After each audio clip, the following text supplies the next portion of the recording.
everybody, and welcome to the very first episode of this very special segment on my channel for 2019. 007, a Bondiful year. You know something, if there's one thing that I have to give YouTube credit for, is the fact that this show that I do, thanks to this platform, has given me the urgency to finally take a look at a whole bunch of films that I knew were always some of the most beloved and some of the greatest. And that includes films that you have seen on my One That Got Aways, on my Great Film Throwback Days, and even on my Out of the Vault. It was time for me to finally be the true film appreciator that I knew for a solid fact I could be. But there was one group of movies that I still had yet to complete in terms of viewing, and that was the James Bond series. I love James Bond, and this is one of the only franchises where I will not go see the movie in the theaters unless I am with my father. Ever since he took me to see GoldenEye in 1995, I have made sure that every James Bond film that I have seen in theaters after that would only be seen with my father, and we have seen them all in theaters since GoldenEye. And we are very excited for the 25th Bond film, which of course will be the final film that stars Daniel Craig at this point. But I thought it was time to finally go back to the beginning and see every single one of them. I've seen a great deal of them, but now it's time to see them and review them. And we're going to start with the very first James Bond film from 1962. Of course, a lot of the original James Bond films from the 60s and 70s and 80s were based on the Ian Fleming novels directly, and that, of course, is Dr. No, featuring the very first incarnation of James Bond, the great Sean Connery.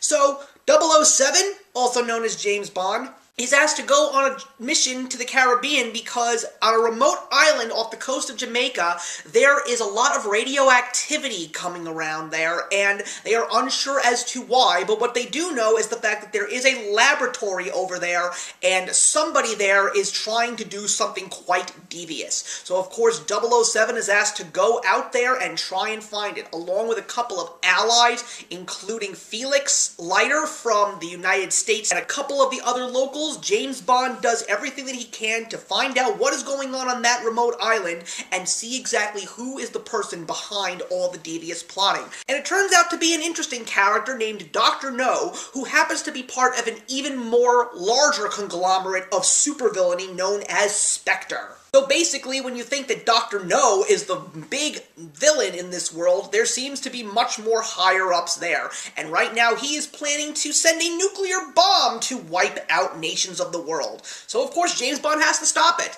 So, I, of course, have seen Dr. No. I was very excited to see it again, especially considering how important James Bond is in popular culture. But it's not the best James Bond film. I mean, of course you get the classic John Barry score from the very beginning. There isn't one of those truly great opening sequences followed by a song sung by a celebrity in the world of music as of yet. That doesn't even happen until the third film. But it's a fun film. It's got some awesome gadgets, great cars, but it's a little bit more subtle than the Bond movies that we're all used to later on.